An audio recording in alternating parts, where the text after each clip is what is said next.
आज है 25 सितंबर गुरुवार का दिन। नमस्कार। हरकारा के इस ऑडियो अंक में आपका स्वागत है। हरकारा लेकर आया है आज के न्यूज़लेटर का पॉडकास्ट, जिसे आपके लिए तैयार किया है निधिश त्यागी के साथ राजेश चतुर्वेदी, गौरव नौड़ियाल और फलक अफशान ने। जिन खबरों का जिक्र हम यहाँ कर रहे हैं, उनके लिंक्स और विस्तृत जानकारी मूल न्यूज़लेटर में है। सुनिए ऑटोमेटेड आवाज़ में। हरकारा यानी हिंदी भाषियों के लिए क्यूरेटेड न्यूज़लेटर। ज़रूरी खबरें और विश्लेषण, शोर कम, रोशनी ज़्यादा। आज हम बात करेंगे लद्दाख में पूर्ण राज्य की मांग को लेकर भड़की हिंसा की, जिसमें बीजेपी दफ्तर को आग के हवाले कर दिया गया। जानेंगे चुनाव आयोग के उस बड़े फैसले के बारे में, जिसके तहत अब वोटर लिस्ट में नाम जोड़ने या हटाने के लिए आधार लिंक्ड फ़ोन नंबर ज़रूरी होगा। इसके अलावा बिहार में कांग्रेस की नई रणनीति, अयोध्या पर विनय कटियार का विवादित बयान और गंगा घाटी पर मंडरा रहे 1300 साल के सबसे भयानक सूखे के संकट पर भी नजर डालेंगे। साथ ही बात होगी सुस्त पड़ती बुलेट ट्रेन, ईडी की मनमानी पर सुप्रीम कोर्ट की सख्ती और असम में अपनी ही जमीन पर घुसपैठिया कहे जा रहे लोगों के दर्द की। अब खबरें विस्तार से। लद्दाख सुलग रहा है। पूर्ण राज्य का दर्जा और संविधान की छठी अनुसूची में शामिल करने की मांग को लेकर लेह में बुधवार को हुआ विरोध प्रदर्शन हिंसक हो गया। द इंडियन एक्सप्रेस और द हिंदू की रिपोर्ट के मुताबिक प्रदर्शनकारियों ने, जिनमें ज्यादातर युवा थे, लेह में भारतीय जनता पार्टी के दफ्तर में आग लगा दी। Ladakh autonomous hill development council यानी LAHDC के परिसर में भी तोड़फोड़ की गई और एक सुरक्षा वाहन को भी आग के हवाले कर दिया गया। इस संघर्ष में कई लोगों के मारे जाने और कई अन्य के घायल होने की खबर है। जाने माने एक्टिविस्ट सोनम वांगचुक ने एक प्रेस कॉन्फ्रेंस में दावा किया कि पुलिस फायरिंग में 3 से 5 नौजवानों की मौत हुई है। केंद्रीय गृह मंत्रालय ने भी एक बयान में माना है कि पुलिस को गोली चलानी पड़ी, जिसमें कुछ लोगों के हताहत होने की सूचना है। इन झड़पों में करीब 30 सुरक्षाकर्मी भी घायल हुए हैं। हिंसा के बाद लेह में कर्फ्यू लगा दिया गया है। ये हिंसा तब भड़की जब छात्र और युवा संगठनों ने बंद का आह्वान किया था। यह फैसला मंगलवार को 2 बुजुर्ग अनशनकारियों की तबीयत बिगड़ने के बाद लिया गया था। कांग्रेस नेता सेरिंग नामग्याल ने द इंडियन एक्सप्रेस को बताया कि एक बुजुर्ग महिला और एक पुरुष के बेहोश होने की खबर फैलते ही छात्रों ने बंद का ऐलान कर दिया, जिसके बाद बड़ी संख्या में लोग अनशन स्थल की ओर बढ़े और युवा नियंत्रण से बाहर हो गए। आंदोलन की अगुवाई कर रहे सोनम वांगचुक खुद 15 दिनों से भूख हड़ताल पर थे। हिंसा के बाद उन्होंने शांति की अपील करते हुए अपना अनशन खत्म कर दिया।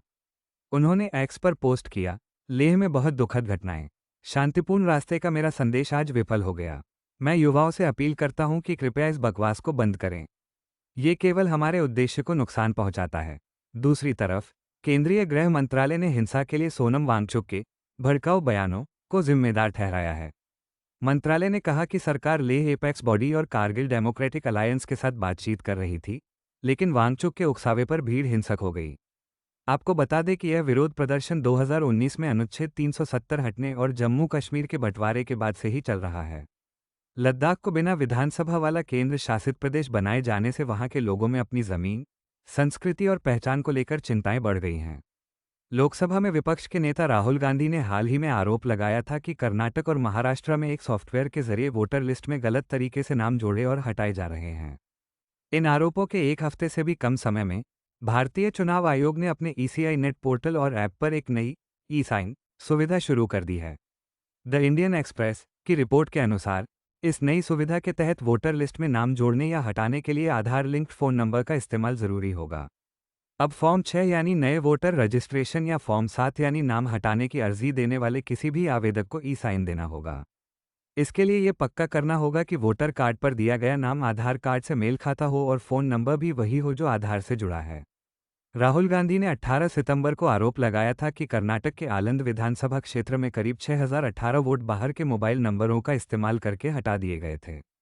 उन्होंने कहा था कि यह काम एक ऑटोमेटेड प्रोग्राम के जरिए केंद्रीकृत तरीके से किया गया। बिहार में 1940 के बाद पहली बार हुई कांग्रेस कार्यसमिति यानी CWC की बैठक में राहुल गांधी ने सहयोगी दल RJD को एक सधा हुआ संदेश दिया। एक बंद कमरे में हुई बैठक में उन्होंने नेताओं से कहा कि आगामी विधानसभा चुनावों के लिए सीटों के बंटवारे में पार्टी की विचारधारा और कार्यकर्ताओं के आत्मसम्मान से कोई समझौता नहीं किया जाएगा। खास बात यह रही कि बैठक के बाद जारी हुए प्रस्ताव में महागठबंधन शब्द का कोई जिक्र नहीं था। हालांकि बाद में महागठबंधन ने मिलकर अति पिछड़ा वर्ग EBC को साधने की कोशिश की, जो अब तक नीतीश कुमार का मुख्य वोट बैंक माना जाता रहा है। द इंडियन एक्सप्रेस के मुताबिक गठबंधन ने अति पिछड़ा न्याय संकल्प नाम से एक 10 सूत्रीय घोषणापत्र जारी किया। इसमें ईबीसी समुदाय के लिए एससी/एसटी एक्ट की तर्ज पर ईबीसी अत्याचार निवारण कानून बनाने, पंचायत और नगरपालिका में आरक्षण 20% से बढ़ाकर 30% करने और शिक्षा व सरकारी ठेकों में अलग कोटा देने जैसे वादे किए गए हैं। बिहार में अति पिछड़ा आबादी करीब 36% है और महागठबंधन को लगता है कि यह वोट बैंक अब नीतीश कुमार से छिटक रहा है। बीजेपी के वरिष्ठ नेता और पूर्व सांसद विनय कटियार ने एक बार फिर अयोध्या को लेकर विवादित बयान दिया है। बुधवार को उन्होंने कहा कि अयोध्या में धन्नीपुर मस्जिद की अनुमति नहीं दी जाएगी और मुसलमानों को सरयू नदी के पार किसी दूसरे जिले में मस्जिद बनानी चाहिए। बजरंग दल के पूर्व अध्यक्ष कटियार की यह टिप्पणी तब आई है जब अयोध्या विकास प्राधिकरण ने धन्नीपुर मस्जिद के नक्शे को खारिज कर दिया है। राम मंदिर आंदोलन के प्रमुख चेहरों में से एक रहे कटियार ने कहा, अयोध्या सिर्फ भगवान राम की है, यह मस्जिद का कोई काम नहीं है। मुसलमानों को अयोध्या छोड़कर कहीं और बसना चाहिए। वहीं अयोध्या से समाजवादी पार्टी के सांसद अवधेश प्रसाद ने कटियार के बयान की निंदा करते हुए कहा कि बीजेपी नेता अपना मानसिक संतुलन खो चुके हैं और उनकी राजनीतिक प्रासंगिकता खत्म हो चुकी है। एक नई स्टडी में चौंकाने वाला खुलासा हुआ है। 60 करोड़ से ज्यादा लोगों की जीवनरेखा मानी जाने वाली गंगा नदी बेसिन पिछले 30 सालों में बार बार पड़ने वाले सूखे के कारण गंभीर जल संकट का सामना कर रही है। आईआईटी गांधीनगर के शोधकर्ताओं के नेतृत्व में हुए इस शोध के मुताबिक 1991 से 2020 के दौरान गंगा बेसिन ने जो सूखे की स्थिति झेली है, वह पिछले 1300 सालों में सबसे भयानक थी। ये स्टडी पीएनएस नामक एक प्रतिष्ठित पत्रिका में छपी है। इसमें बताया गया है कि देश के सबसे बड़े नदी बेसिनों में से एक को हाल के दशकों में बार बार और लंबे समय तक सूखे का सामना करना पड़ा है। इस बदलते हालात का असर न सिर्फ इस क्षेत्र पर, बल्कि नेपाल और बांग्लादेश में भी पानी और खाद्य सुरक्षा पर पड़ रहा है। मिसाल के तौर पर 2015-17 के दौरान गंगा नदी के मध्य और निचले हिस्सों में जल स्तर इतना कम हो गया था कि पीने के पानी की सप्लाई, बिजली उत्पादन, सिंचाई और जहाजरानी बुरी तरह प्रभावित हुई, जिसका असर 12 करोड़ से ज्यादा लोगों पर पड़ा। मध्य प्रदेश में जिला प्रशासन ने 9 दिवसीय हिंदू त्योहार नवरात्रि के दौरान राज्य के कुछ हिस्सों में मांस, मछली और अंडों की बिक्री पर प्रतिबंध लगा दिया है। ये प्रतिबंध भोपाल में भी लागू है, जहां की 26% से ज्यादा आबादी मुस्लिम है। वहीं दूसरी तरफ द इंडियन एक्सप्रेस की एक खबर के मुताबिक पिछले हफ्ते मध्य प्रदेश के मंदसौर जिले के रहने वाले 32 साल के मुस्लिम युवक शेरू सुसड़िया की राजस्थान के भीलवाड़ा में स्वयंभू गौरक्षकों ने पीट कर हत्या कर दी। उन लोगों ने शेरू पर पशु तस्कर होने का झूठा आरोप लगाया था। भीलवाड़ा पुलिस ने इस मामले में 5 लोगों को गिरफ्तार किया है। मृतक के चचेरे भाई ने आरोप लगाया कि शेरू और उसके साथी ने समझाया कि बैल को मेले से कानूनी तौर पर खरीदा गया था, लेकिन भीड़ ने उनकी एक न सुनी। पुलिस ने कथित गो तस्करी का एक अलग मामला भी दर्ज किया है। भारत की पहली बुलेट ट्रेन का सपना लंबा खिंचता जा रहा है। 2017 में जब इसका शिलान्यास हुआ था, तब कहा गया था कि ये 2022 तक चलने लगेगी। लेकिन अब बताया जा रहा है कि बुलेट ट्रेन दिसंबर 2027 तक चालू होगी, और वो भी सिर्फ 50 किलोमीटर के एक छोटे से हिस्से पर। ये शुरुआती रूट सूरत और बिलीमोरा के बीच होगा। मुंबई तक पहुंचने के लिए कम से कम 2029 तक का इंतजार करना पड़ सकता है। रेल मंत्री अश्विनी वैष्णव ने घोषणा की है कि इस लाइन का विस्तार 2028 तक ठाणे और 2029 तक मुंबई के बांद्रा कुर्ला कॉम्प्लेक्स तक होने की उम्मीद है। वैष्णव ने दावा किया कि यह परियोजना आनंद, अहमदाबाद, वडोदरा, सूरत, वापी और मुंबई को एक ही आर्थिक गलियारे में बदल देगी, जिससे औद्योगिक विकास में तेजी आएगी। उन्होंने ये भी कहा कि बुलेट ट्रेन का किराया हर किसी के लिए किफ़ायती होगा। सुप्रीम कोर्ट ने एक बार फिर प्रवर्तन निदेशालय यानी ईडी के तौर तरीकों पर सख्त टिप्पणी की है। तमिलनाडु में शराब बिक्री की जांच से जुड़े एक मामले की सुनवाई के दौरान चीफ जस्टिस बी.आर. गवई ने कहा कि ईडी सारी हदें पार कर रहा है। उन्होंने ये भी पूछा कि एक राज्य निगम अपराध कैसे कर सकता है? आप देश की संघीय संरचना का पूरी तरह से उल्लंघन कर रहे हैं। आर्टिकल 14 की एक रिपोर्ट के मुताबिक पिछले 3 सालों में अदालतों ने कम से कम 1 दर्जन आदेशों में ईडी के अत्यधिक हस्तक्षेप की कड़ी आलोचना की है। जजों ने ईडी को प्रतिशोधी, दमनकारी कहा है और चेतावनी दी है कि यह ठग की तरह काम नहीं कर सकता। अदालतों ने अवैध गिरफ्तारी, अमानवीय पूछताछ और प्रक्रियात्मक चालबाजी जैसे मुद्दों पर ईडी को फटकार लगाई है।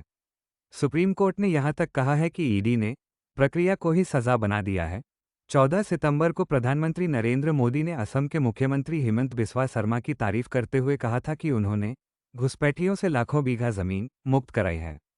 उन्होंने खासकर दरांग जिले के गरुखुटी का जिक्र किया, जहां सितंबर 2021 में करीब 2000 बंगाली मूल के मुस्लिम परिवारों के घरों को ये कहकर गिरा दिया गया था कि उन्होंने सरकारी जमीन पर कब्जा कर रखा है। उस दौरान हुए विरोध प्रदर्शन में पुलिस की गोली से एक 12 साल के लड़के समेत 2 लोगों की मौत हो गई थी। स्क्रॉल की एक लंबी रिपोर्ट बताती है कि जिन लोगों को अपनी जमीन और रोजगार से हाथ धोना पड़ा, आज प्रधानमंत्री उन्हें घुसपैठिया कह रहे हैं। ये समुदाय दशकों से इस भूमि पर रह रहे थे और ज्यादातर लोग बाढ़ और नदी के कटाव का शिकार होकर यहां आए थे। राज्य सरकार का कहना है कि ये लोग अवैध प्रवासी हैं, जबकि स्थानीय निवासी अपने नागरिकता प्रमाण पत्र, आधार कार्ड और वोटर आईडी होने का दावा करते हैं। बेदखली के बाद ये परिवार अस्थायी टेंटों में रह रहे हैं और पूछ रहे हैं कि अगर वे सच में घुसपैठिया हैं, तो उन्हें सरकारी दस्तावेज क्यों मिले। लंदन के मेयर सादिक खान ने अमेरिकी राष्ट्रपति डोनाल्ड ट्रंप को नस्लवादी, सेक्सिस्ट और इस्लामोफोबिक करार दिया है। ट्रंप ने संयुक्त राष्ट्र महासभा में अपने भाषण में लंदन को एक भयानक मेयर वाला शहर बताया था जो शरिया कानून की ओर बढ़ रहा है। इसके जवाब में खान ने कहा, मुझे लगता है कि लोग सोच रहे हैं कि इस मुस्लिम मेयर के बारे में क्या है जो एक उदार, बहुसांस्कृतिक, सफल शहर का नेतृत्व करता है, जिसका मतलब है कि मैं डोनाल्ड ट्रंप के दिमाग में मुफ्त में रहता हूं। तुर्की में एक कॉमेडियन और एक रैपर को पैगंबर मोहम्मद पर एक चुटकुला सुनाने के आरोप में जेल भेज दिया गया है। इस्तांबुल की एक अदालत ने यूट्यूबर बोगाच सोयेडमिर और रैपर एनएस एक्गुंडुस को धार्मिक घृणा भड़काने के आरोप में हिरासत में लेने का आदेश दिया। दोनों ने बाद में माफी मांग ली थी, लेकिन अदालत ने उन्हें मुकदमे की सुनवाई तक जेल में रखने का फैसला सुनाया। क्रिकेट की दुनिया से खबर है कि भारत ने एशिया कप के फाइनल में अपनी जगह पक्की कर ली है। बुधवार को हुए सुपर 4 के मैच में भारत ने बांग्लादेश को 41 रनों से हरा दिया। अभिषेक शर्मा के शानदार अर्धशतक और कुलदीप यादव की बेहतरीन गेंदबाजी के दम पर भारत ने ये जीत हासिल की। अब फाइनल में भारत का मुकाबला किससे होगा, इसका फैसला गुरुवार को पाकिस्तान और बांग्लादेश के बीच होने वाले मैच से होगा। आज के लिए इतना ही। मिलेंगे हरकारा के अगले अंक के साथ। नमस्कार। जीते हैं यहाँ दुनिया को धोखा देकर। आज की ताजा खबर, आज की ताजा खबर, आज की ताजा खबर। आओ काका जी इधर, आओ मामा जी इधर, सुनो दुनिया।